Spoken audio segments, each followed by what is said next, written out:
Aujourd'hui à 109, peine d'amour dans les campagnes du Québec. Les jeunes cultivateurs ne trouvent plus de filles à marier. Je rentre du train un peu tard, là, la maison est frette, puis il n'y a pas rien à manger, puis pas grand monde à parler. Difficile de convaincre les femmes d'épouser un mode de vie aussi astreignant. Normalement, à 10h30, on vient gratter les vaches, on soigne les vaches. À midi, on vient soigner les vaches.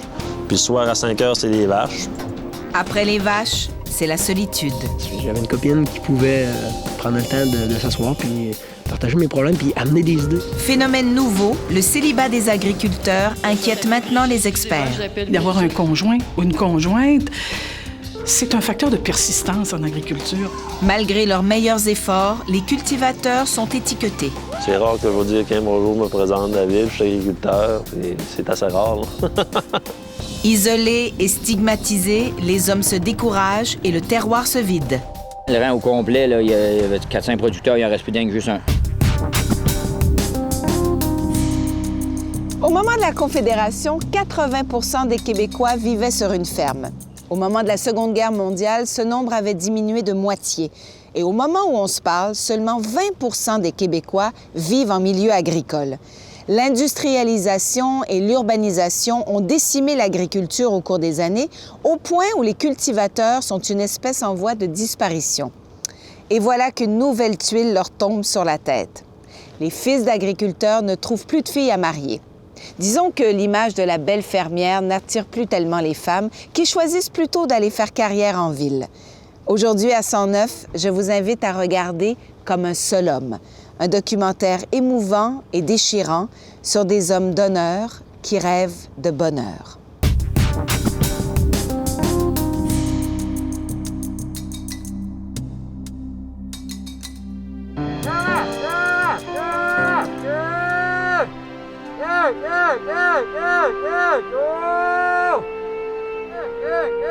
Sur la plus haute colline d'une ferme des Appalaches, un éleveur rassemble son troupeau.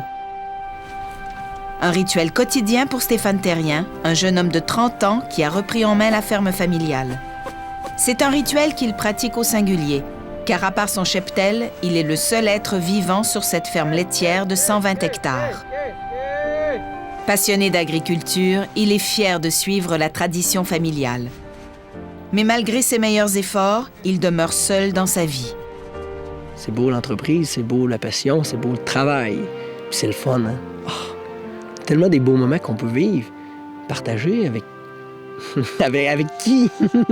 Si on n'a pas de famille. Si on n'a pas de famille, si on n'a pas de gens proches de nous autres. À une certaine époque, des familles nombreuses travaillaient sur la ferme. Mais de nos jours, les jeunes comme Stéphane travaillent comme des déchaînés pour arriver à tout faire. Si j'ai pas personne, c'est peut-être que j'ai pas beaucoup de place non plus. On a beaucoup de travail, on investit beaucoup sur tout ça, puis on se garde moins de temps pour ça. J'ai eu des copines, puisque ça a chié maintenant, là. Mais ouais, travail. 12 heures par jour, 7 jours sur 7, Stéphane est prisonnier de son entreprise et le bonheur des vaches passe avant le sien. Et si Stéphane est toujours célibataire, c'est que rares sont les femmes prêtes à épouser le style de vie qui vient avec l'homme. Tu sais, il y a un style de vie qui est différent. On a comme une réalité qu'il faut comprendre, qu'il faut accepter. Puis il faut même aimer ça, vivre comme ça. Tu sais, dans le genre que... Ben, tu peux pas aujourd'hui, c'est des fonds. On peut pas faire ça. Ah ben là, on déplace tel... C'est des roches. Ah ben là, tu sais, c'est le labour avant qui mouille. Mais c'est difficile à partager avec tout le monde, ça. Lorsqu'un fils reprend la ferme familiale, le père n'est jamais très loin. Raymond Terrien habite maintenant au village, mais il vient régulièrement prêter main forte à son fils. À un moment donné, je ne peux se décourager. À un moment donné, je travaille comme un bon, mon homme épouvantable, puis ça prend tout pour arriver. Hein? Juste pour vivre. Il vit pas, il existe. Hein? Tu sais, t'arrives au bout de la journée, tu sais, t'as pas un encouragement, une motivation quelque part. Comme un seul homme, Stéphane rentre tard dans une maison vide. Après une grosse journée de travail, souvent, on est brûlé, puis des fois le soir, ça arrive, puis tu sais, je rentre du train un peu tard, puis là, les lumières sont à peine ouvertes, puis là, il n'y a pas grand-chose, il n'y a rien de prêt, hein, y a rien. La maison est frette, puis il n'y a pas rien à manger, puis pas grand monde à parler. Là, le gars est tanné, il dit ah, bâtin, c'est bon, il rentre. Vierge, s'il dit hier, j'ai fait l'épicerie, j'ai plus rien manger. Tu sais, hey, là, c'est même pas une petite motivation, ça démotive davantage. L'histoire de Stéphane se répète partout au Québec. Un phénomène documenté par une chercheure de l'Université Laval, Mme Diane Parent. Le but de la recherche qu'on a menée sur l'isolement et de manière plus générale la qualité de vie sociale, on voulait faire un diagnostic, un portrait de la vie sociale. Plus de 400 ont répondu à notre enquête qui était quand même assez complexe. On leur a demandé de se prononcer, le fait d'être agriculteur, est-ce que c'est un plus pour qui veut rencontrer un conjoint ou une conjointe? Et 95 % étaient en désaccord avec ça. Alors, c'est vous dire, il y en avait 5 % qui disaient oui, c'est un plus. Ben oui, j'aimerais ça partager ça avec quelqu'un. Personne qui serait avec moi. J'avais une copine qui pouvait prendre le temps de s'asseoir puis partager mes problèmes puis amener des idées, amener des affaires. Une personne intéressée là-dedans, à voir puis à pouvoir apporter un plus, apporter un support, apporter... Puis aussi, on s'entend que moi, j'aime les enfants. Si Stéphane n'est pas marié, ce n'est pas parce qu'il n'essaie pas. Il a beau tendre l'hameçon, mais les prises sont rares. Les filles du coin connaissent trop bien les sacrifices de la vie agricole. Je viens ici une fois de temps en temps. Il y a des soirées tous les vendredis soirs. On se fait du fun, on danse. Je connais pas toutes les danses, bien sûr. Ah, ça fait chaud. Je rencontre du monde. Ah, ça vient de te... Ben, j'étais meilleur à la fin, là, au début. C'est plus difficile de rencontrer une fille. En fait, les occasions sont un peu plus rares. On n'a pas beaucoup de temps. Souvent, les journées sont longues, on est fatigué, on n'est pas stimulé, on se dit « Ah, on laisse tomber ». C'était juste, faudrait checker le potentiel. Dans là, j'en ai vu une fouettée un peu, là, qui était en robe orange, là, qui était pas pire, là. La captivité du travail, surtout en production animale, et pour les jeunes qui démarrent, encore plus, c'est un problème important qui risque de les faire glisser vers l'isolement. Et si on n'y prend pas garde, c'est là que c'est dangereux. Qu'est-ce qui serait idéal? Il rencontrait une personne de son genre, puis il est comme lui, qui est motivé, qui aime ça. Puis, tu sais, maintenant, la famille commande, bon, ben, tu dis, il y a le premier jeune qui arrive, c'est un petit garçon, ben, il pense ensuite, c'est la relève, tu sais. Pour la famille Terrien, comme pour toutes les familles agricoles, la relève est une source d'inquiétude. Il est 5h30 et Yolande, la mère de Stéphane, vient faire le train avec lui. C'est beaucoup trop lourd. Il faut être au moins 2. Au moins 2. Après le train, Stéphane et Yolande prennent le petit déjeuner. Véronique, as-tu parlé qu'elle venait en fin de semaine? Sur le mur, une photo de la ferme familiale rappelle que l'entreprise, bâtie à la sueur des générations précédentes, doit résister à l'épreuve du temps. Ailleurs, une photo de l'héritier, qui vit des difficultés que ses ancêtres n'auraient jamais pu imaginer. J'ai dit, ton père puis moi, on t'aide à t'établir comme il faut, puis que t'es une bonne relève. J'ai dit, toi, et où ta relève? Et où? Je vois absolument rien. Alors, dis-moi quel intérêt que j'ai à t'en donner, pour que tu en fasses quoi après ça? Tu vas l'offrir à qui? Il n'y a pas personne, non? J'ai pas eu de réponse, mais j'ai senti qu'à quelque part, ça... Là, on rentre dans nos émotions, là, je veux pas. Dans un moment, des émotions déchirantes pour ce producteur laitier du Lac-Saint-Jean. Écœuré de la vie agricole, sa femme a quitté la ferme avec leurs 4 enfants. J'ai toujours adoré l'agriculture. Ça a toujours été pour moi une passion. Puis moi, elle me reprochait des fois de faire passer ça avant mes enfants, puis avant elle. J'ai voulu tout abandonner.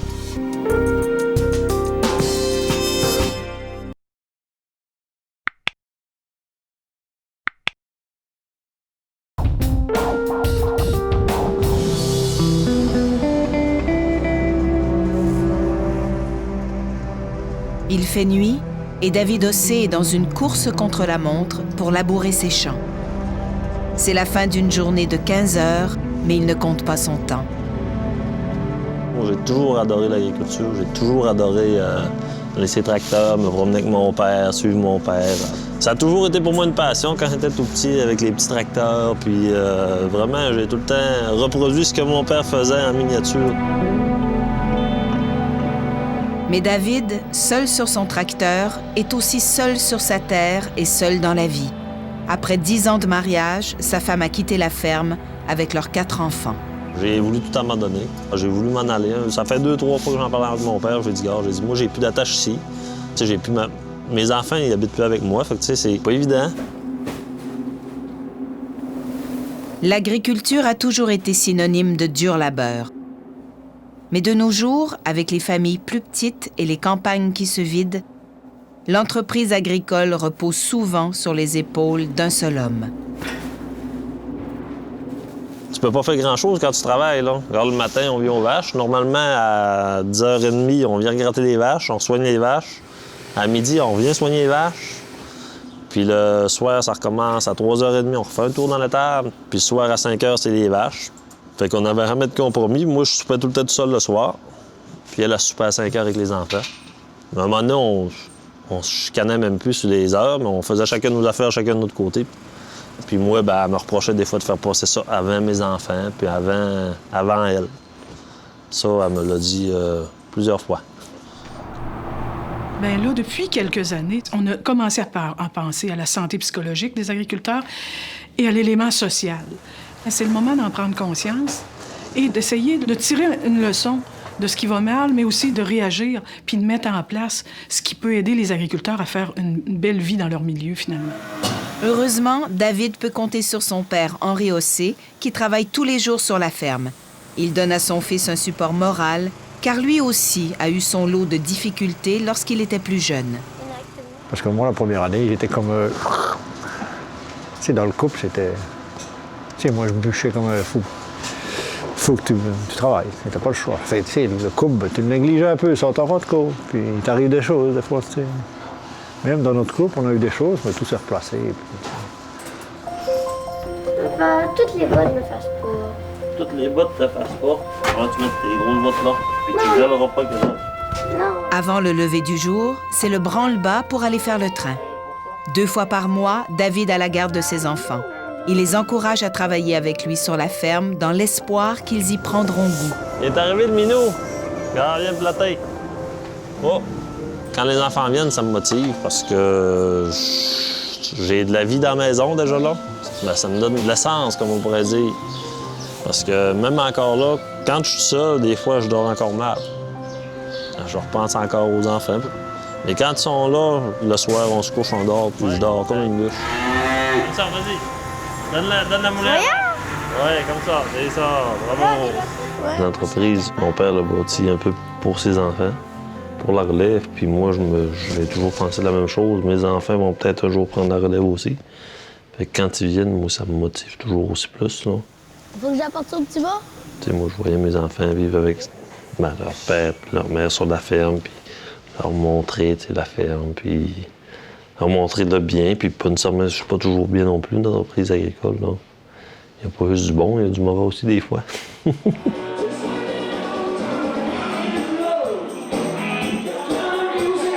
Après 2 ans de solitude, David trouve maintenant le temps et le courage de sortir au village à la recherche d'une nouvelle femme. Il faut socialiser, comme on dit, là, puis faut essayer d'un peu de travailler nos techniques un peu de cruising. Mais le défi reste entier pour tous les agriculteurs. Comment convaincre une femme d'épouser un mode de vie aussi difficile? C'est rare que je vais dire qu'un bonjour me présente David, je suis agriculteur, mais c'est assez rare. En étant plus solitaire, plus enfermé, on est moins tendance à rapprocher facilement les filles. Je suis pas du genre à rapprocher une fille que je connais pas, je n'irai pas la voir, puis ça va arriver, mais ça va être quand même assez rare. La plupart sont fiers d'être agriculteurs. C'est pas eux, mais ils se disent l'image est pas très bonne. On est encore perçus comme étant des pollueurs, des gens qui sont des bras pas de tête, travailleurs manuels pas intellectuels, des gens qui vivent en milieu isolé, dont le travail est très prenant, captif, ce qui est vrai dans certains cas. Si David n'a pas encore trouvé l'âme sœur au bar-salon, il pense avoir des chances de réussir sur Internet. Il s'est inscrit sur Agri-Rencontre, un site francophone qui compte 3000 membres actifs au Québec. J'ai été sur plusieurs sites de rencontres, mais c'est premier site que je trouve qui s'adonne un petit peu plus avec l'agriculture. Donc, depuis que je suis allé là-dessus, j'en ai rencontré 2, 3, puis j'en ai une qui a l'air d'adorer l'agriculture. Pour l'instant, on parle d'agriculture, puis on se comprend. Déjà là, c'est un signe très encourageant. Le fait d'être heureux, d'être capable de fonder une famille, d'avoir un conjoint ou une conjointe, c'est un facteur de persistance en agriculture. Alors, c'est vraiment important de se préoccuper de ça. Mais entre-temps, David vit en solitaire. Lorsqu'il travaille, il n'a pas le temps de s'apitoyer sur son sort. Mais seul dans sa cuisine, seul devant la télé ou seul dans son lit, c'est là qu'il broie du noir. Il y en a une certaine quantité de producteurs qui le vivent et qui n'en parlent pas. Ça, c'est sûr. Je suis pas tout seul dans mon cas, mais les gens n'aiment pas ça aborder ça non plus, je pense.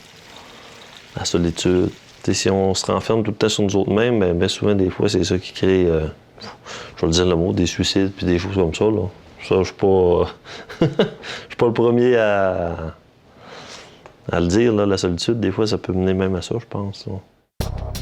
Après la pause, les déboires amoureux des fermiers inquiètent les hautes instances de l'agriculture. Je vous ai entendu rire tantôt, non? À propos du célibat, mais c'est documenté dans les recherches sociologiques. L'exode rural s'accélère avec le départ des jeunes qui préfèrent jeter l'éponge. Des fois, il n'y a pas d'avenir là-dedans, on dirait. Là.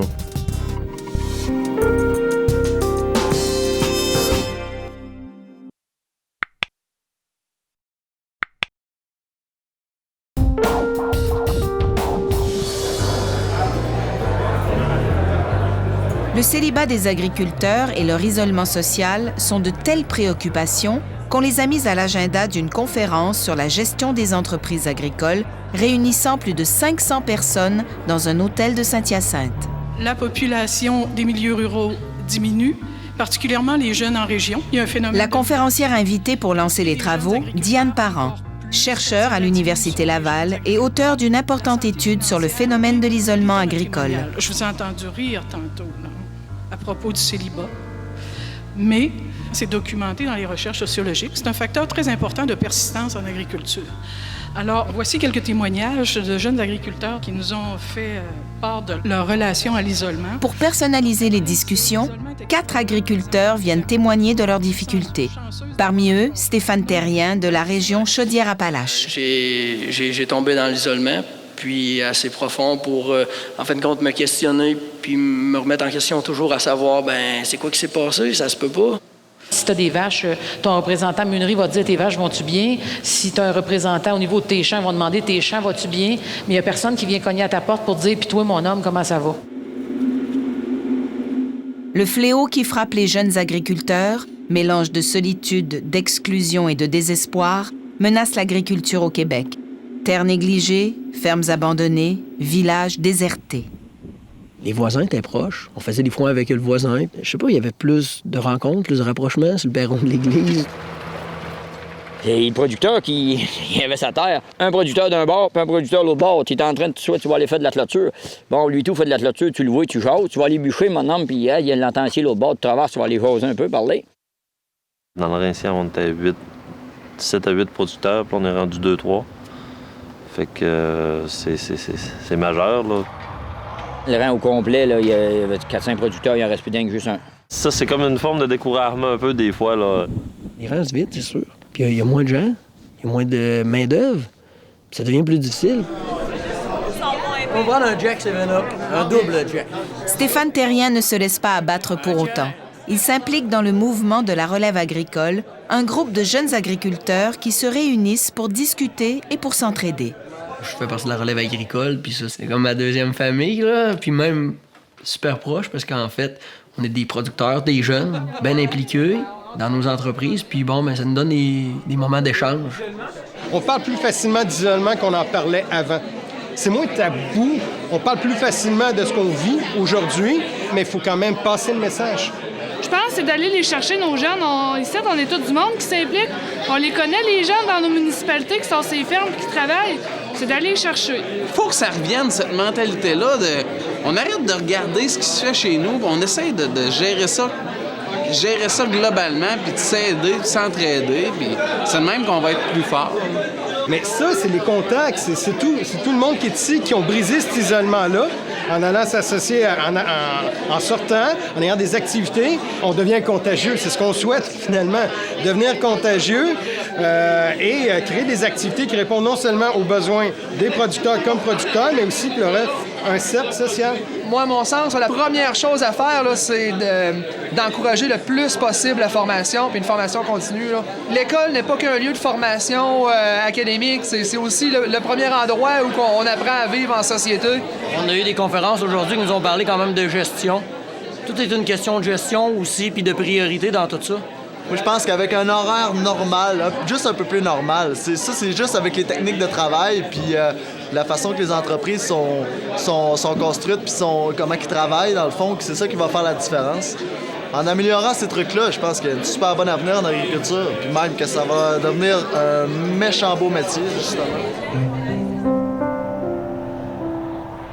Le travail de la terre a défini des générations de Québécois et il a été une source d'inspiration pour ses écrivains, ses chansonniers et ses cinéastes.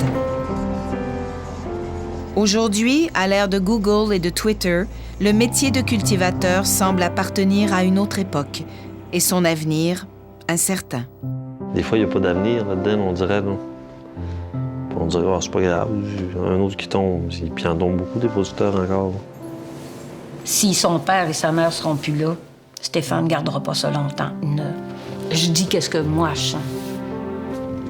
Mais j'y souhaite de tout mon cœur que j'y fais confiance. J'y fais confiance. On espère qu'on va avoir semé une petite graine pour la préoccupation de l'aspect social et de l'isolement social des jeunes en agriculture. Il en va de leur avenir. Pas juste l'avenir des agriculteurs, l'avenir de l'agriculture. Je pense que c'est la base de la vie sur la Terre, c'est l'agriculture. Si on n'a pas de nourriture, puis on n'a pas de lait, on n'a pas de patates, on n'a rien pour manger, là, l'humain, il ne survivrait pas sans l'agriculture. Nourrir la planète, pour moi, c'est important.